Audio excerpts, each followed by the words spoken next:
As most people of all ages use the internet and their cellular gadgets to communicate for personal or business transactions, this has also become widely known as a hub for pornography.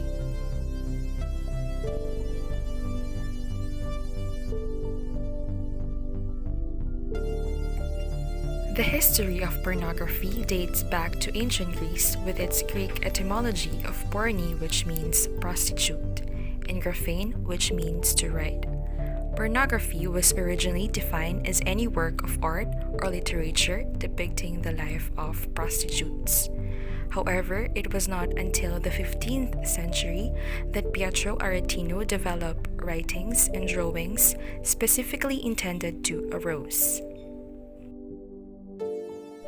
Today, Britannica defines it as a representation of sexual behavior in books, pictures, statues, motion pictures, and other media that intends to cause sexual excitement.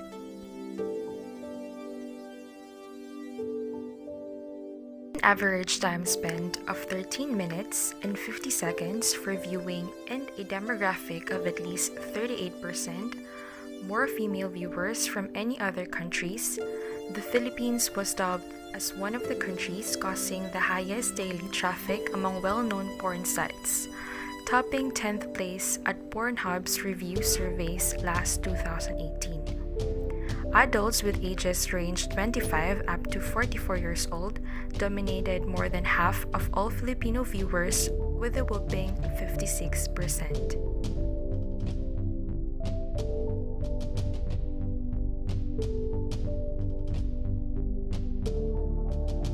Although illegal, the Philippines is widely known for being the epicenter of child pornography and is only becoming worse as years go by due to poverty. Filipino child pornography is usually in the form of live stream, which consists of inhuman acts such as sexual maltreatment of children.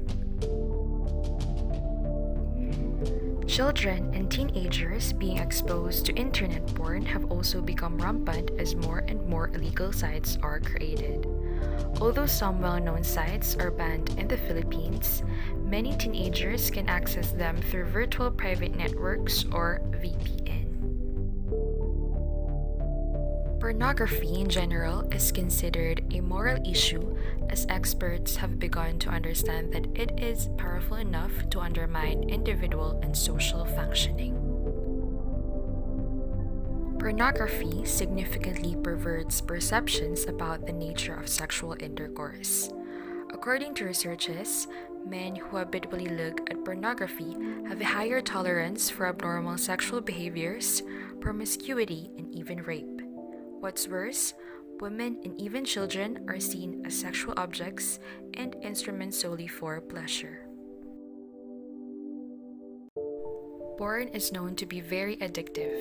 With the dopamine hormones being released, it acts as a mechanism for forming the transmission pathway to the brain's pleasure centers. Moreover, as individuals are being exposed to pornography, they have a high risk of contracting sexually transmitted diseases and out-of-wedlock pregnancy. Pornography also has a significant effect on changing people's emotional lives. According to research, married men involved in pornography feel less satisfied with their marital sexual relations and less emotionally attached to their wives. Women married to men with a pornography addiction, on the other hand, report feelings of betrayal, mistrust, and anger. Pornographic use may lead to infidelity and even divorce.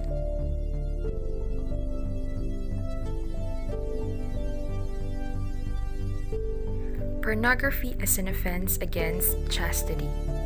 According to the Catechism of the Catholic Church, CCC teachings, God commands us not to commit adultery and embody chastity in our lives.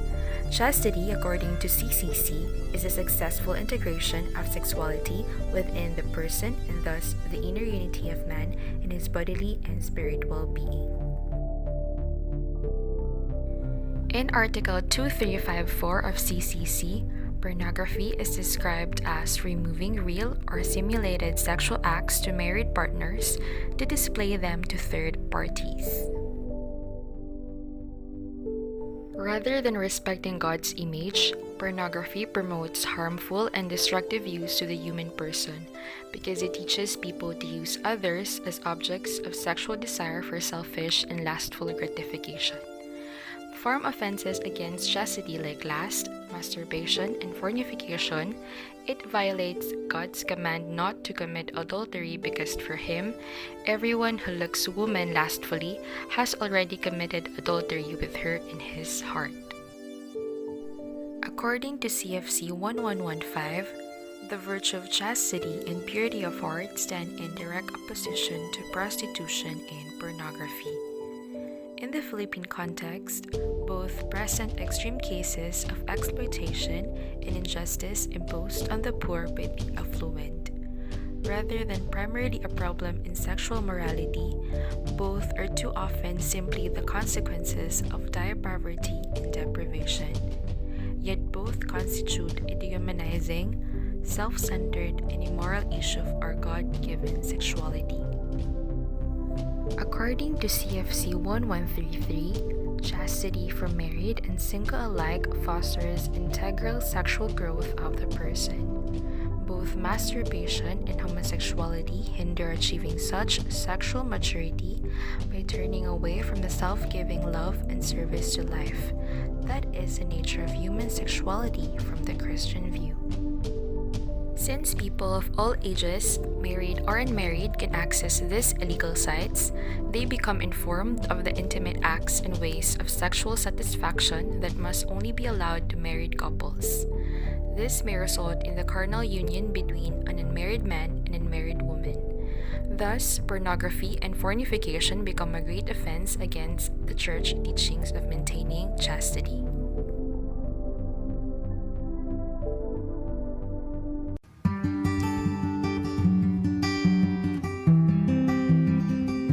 Read the Bible and educate yourself with the Word of God concerning sexual purity. Change your mindset and believe in yourself that you can. Watching porn is a bad habit, so learn to break that habit. Build stronger relationships, open up, and appreciate the real world instead of virtual fantasies. Look for new hobbies to divert your attentions from the temptations brought by social networking sites. Get rid on the porn sources and block all the porn sites on the internet. You are not alone, so do not be afraid to ask for help. We need to preserve. Preserve. Preserve Our chastity. Chastity. And no. No. No to pornography.